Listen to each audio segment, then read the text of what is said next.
Today, gagawa tayo ng sauce para sa pasta. Pasta pizzelle. Mga kailangan nating ingredients: green peas, green onion, ayun, hindi po scallion or scallion. Tap lang natin na. Kahapon gumawa tayo ng sauce ng pasta patate. Yung sauce is from potato. Gawa sa potato. Yung sauce. So, iwan lang. Nagbo-boil na ako ng water. Pero yung water, pag nagbo-boil kayo para sa pasta, small amount lang yung ginawa ko. Kailangan may salt kayo. Salt.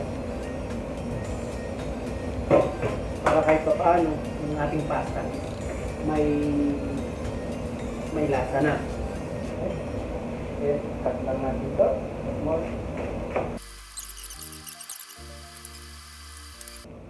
Bigyan na natin ng oil. Ito ating cooking pan. Bigyan natin. Lagi ako gumagamit ng olive oil. Mas healthy. Kung ano yung pinapasok natin sa katawan natin, yun. Kaya tayo nagkakasakit. Kaya mas maganda kung pinapasok natin yung mga healthy. Medyo mahal talaga, pero mas mahal sa sakit.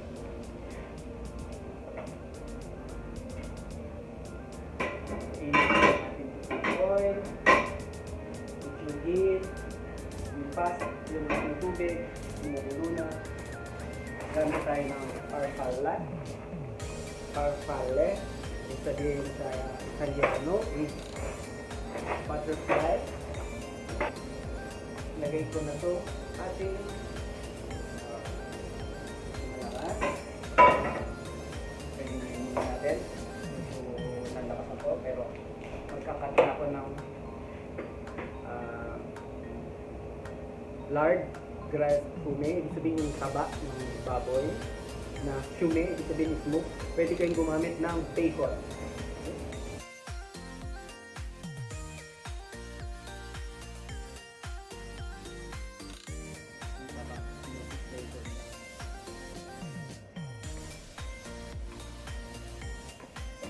Okay, dito flavor tayo sa insta. Then kapag nagluluto ako, never ako nag-skip sa black pepper. Yung salt, medyo last na. Then dito nakalagay is 10 minutes siya niluluto. Pero ako, niluluto ko lang siya ng mga 8 minutes, 7 to 8 minutes para maging al dente. Then, kapag niluto ko na siya sa sauce ulit, ng 2 minutes pa, with the sauce, yan. Dito nakalagay 10 minutes. Then, tatanggalin ko siya sa tubig. Then, after lulutuin ko naman siya sa sauce, ng 2 minutes pa, para hindi siya lutang.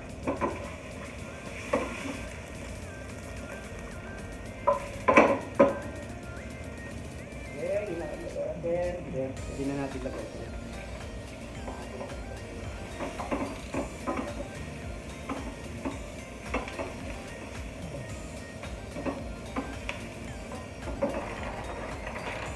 grams, pwede na, isang tao.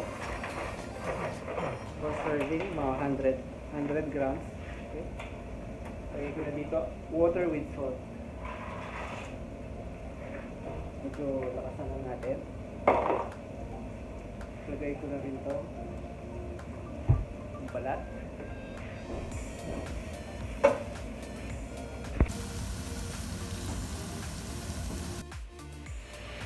Lagyan lang natin yung water.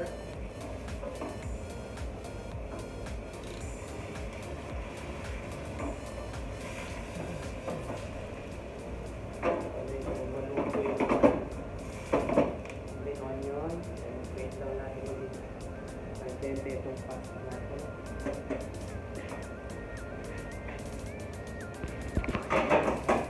Ready na yung ating pasta. Ready ito, dalawang serving.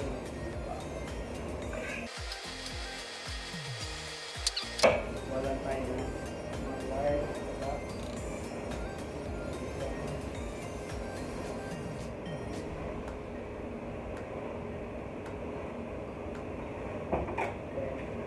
Mag-rated tayo ng grana pa dapat. Mas magandang bilhin yung o yung mga grated. Yung mga grated kalagay na rin dun sa nabibenta sa grocery. Yung dulo na yun. Tsaka madaling mapasok.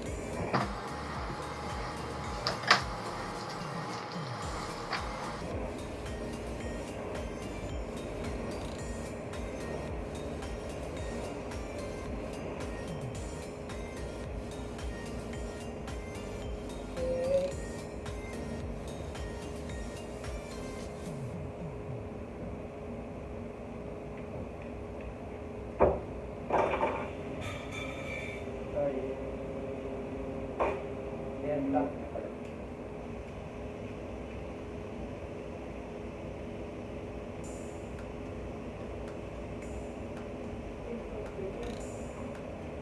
Olive oil.